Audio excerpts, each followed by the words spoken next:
जय श्री कृष्ण। राधे राधे। स्वागत है आप सभी का सोमवती अमावस्या की कथा में।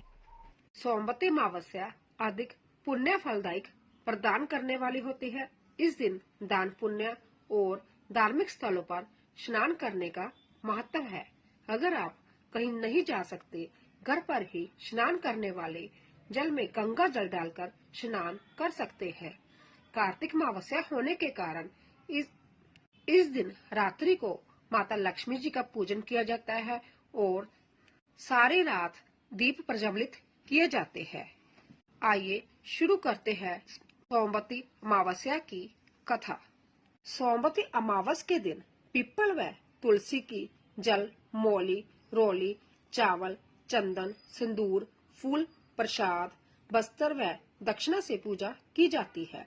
धूप दीप कर 108 फल या साग या कुछ भी पीपल को चढ़ाया जाता है। इसके बाद सोमवती अमावस की कहानी सुनी जाती है और 108 या 8 परिक्रमा की जाती है।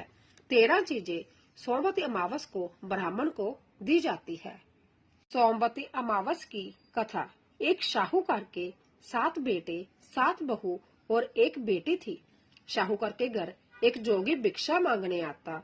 जोगी को साहूकार की बहू भिक्षा देती तो वह ले लेता, लेकिन जब बेटी देती तब वह भिक्षा ना लेता और कहता कि बेटी सुहागन तो हो, पर इसके बाद में दुख लिखा है। यह बात सुनकर बेटी को चिंता होने लगी और उसका शरीर कमजोर होने लगा। उसकी माँ ने पूछा कि बेटी, तुम इन दिनों इतनी कमजोर दिखाई देती हो। तब उसने बताया कि एक जोगी भिक्षा मांगने आता है जो कहता है कि बेटी तू सुहागन है, लेकिन नसीब में दुख लिखा है। यह बात सुनकर उसकी माँ ने कहा कि कल मैं सुनूंगी। अगले दिन जब जोगी भिक्षा लेने आया तो उसकी माँ चुप कर बैठ गई। जब बेटी भिक्षा देने लगी तो जोगी ने वही बात फिर से बोली। इतनी बात सुनकर उसकी माँ बाहर निकल कर आई और बोली, एक तो हम तुम्हें भिक्षा देते हैं और तू ऊपर से हमें गाली देता है। तब जोगी बोला कि मैं गाली नहीं देता, जो सच है वे ही बोलता हूँ, जो इसके भाग में लिखा है वे ही कहता हूँ। माँ ने जोगी से कहा कि तुम्हें यह पता है कि इसके भाग्य में दुख लिखा है, तो यह भी बता दो कि यह कैसे दूर होगा। तब जोगी बोला कि 7 समुद्र पार एक सोना दोबड़ रहती है जो सोमवती अमावस का व्रत करती है। अगर वह आकर अपना फल दे दे तो इसका निवारण हो सकता है, नहीं तो विवाह है होते ही इसके पति को सांप डस लेगा।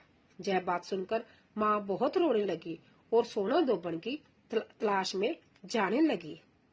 चलते चलते रास्ते में तेज धूप पड़ने लगी तो साहूकारनी एक पीपल के पेड़ के नीचे बैठ गई। उस पीपल के पेड़ में एक गरुड़ पक्षी का घोंसला था, जिसमें गरुड़ का छोटा बच्चा था। साहूकारनी को घोंसले के पास एक सांप जाता दिखाई दिया तो उसने उस गरुड़ के बच्चे को बचाने के लिए उस सांप को मारकर डाल के नीचे रख दिया। जब गरुड़ और पंखनी आए तो घोंसले के पास खून देखकर क्रोधित हो उठे और साहूकारनी को चोंच मारने लगे। तब साहूकारनी बोली कि मैंने तो तुम्हारे बच्चे को जान बचाई है। जब सर्प तुम्हारे बच्चे को डसने वाला था तो मैंने इसे मारकर गिरा दिया। गरुड़ ने सर्प की ओर देखकर कहा, तुमने हमारे बच्चे की जान बचाई है, अब तुम्हें जो मांगना है मांगो। तब साहूकारनी बोली कि मुझे 7 समुद्र पर सोना दोबड़ के घर छोड़कर आओ। गरुड़ ने साहूकारनी को अपनी पीठ पर बैठाकर 7 समुद्र पर सोना दोबड़ के घर छोड़ आया। वहां जाकर साहूकारनी ने सोचा कि सोना दोबड़ को कैसे राजी किया जाए। सोना दोबड़ के 7 बेटे बहू थे। उसकी 7 बहुएं काम को लेकर रोज लड़ाई करती थी और काम भी नहीं करती थी। रात को जब सब सो जाते तो साहूकारनी सोना दोबड़ के घर जाती और घर का सारा काम कर आती। गायों को नहलाती, घर की सफाई करती, रसोई का काम करती, चौका बर्तन करती, आटा पीसती, कपड़े धोती, पानी भरती और दिन में होने से पहले ही चली जाती। बहुएं सोचती कि यह सारा काम कौन कर रहा है, लेकिन कभी भी एक दूसरे से पूछती नहीं कि यह सब काम कौन कर रहा है। एक दिन दोबड़ ने कहा कि तुम आजकल लड़ती भी नहीं हो, काम भी ठीक कर रही हो। तो बहुओं ने कहा कि सासू जी काम तो हमें ही करना पड़ता है, चाहे हम लड़कर करें या राजी से करें। इसीलिए लड़ाई करने से क्या फायदा। सोना दोबन ने सोचा कि आज देखा जाए कि कौन सी बहू काम करती है, और वह रात को सोई नहीं। उसने देखा कि रात को एक स्त्री आई और पूरा काम करके जाने लगी। तो सोना दोबन ने बोला कि तुम कौन हो और तुम्हें ऐसी क्या जरूरत है जो तुम इतना काम कर रही हो। शाहूकारनी ने कहा कि जरूरत है, तभी तो इतना काम कर रही हूँ।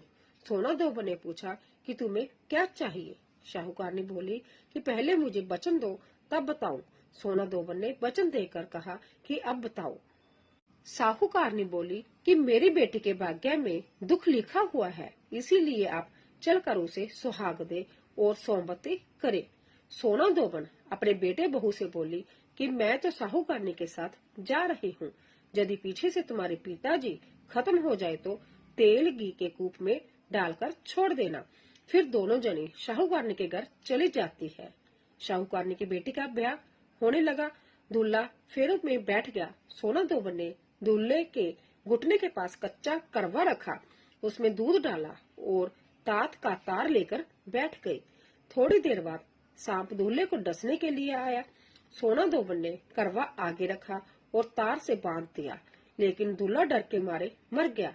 तब सोना दोबन ने टीके में से रोली निकाली, मांग में से सिंदूर निकाला, आंख में से काजल निकाला और मेहंदी निकालकर छोटी उंगली से छींटे मारे और बोली कि आज दिन तक मैंने जितनी भी सोमवती अमावस करी, उसका फल तो शाहूकारनी की बेटी को लग जाए, और आगे जो मैं सोमवती अमावस करूं वह मेरे बेटे को लगे। इतना कहते ही दूल्हा जीवित हो गया और सब सोमवती की जय जय बोलने लगे। सोना दोबन वापस जाने लगी। तब शाहूकारनी बोली कि तुमने मेरे जवाई को नया जीवन दान दिया है, इसलिए कुछ भी मांगो। वह बोली कि मुझे तो कुछ नहीं चाहिए, सिर्फ एक हांडी दे दो। वह हांडी लेकर चली जाती है।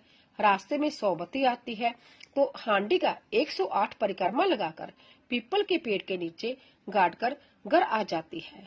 घर आकर देखती है तो उसका पति मरा हुआ तेल और घी के रूप में पड़ा है।